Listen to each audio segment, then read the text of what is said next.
In this video, I will show how to remove duplicate lines from a text.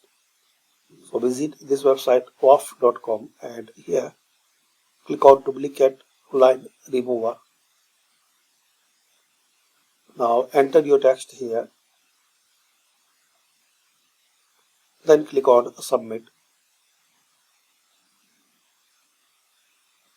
So here you will see the result: lines, new lines and removed lines. So if you have duplicate lines, now check it.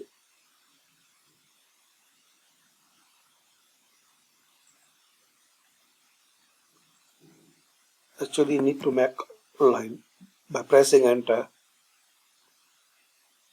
So we can see now result. Lines is 2, new lines 1 and removed line 1. So it's a final text and result. So this way you can remove easily duplicate lines from your data. Thanks for watching.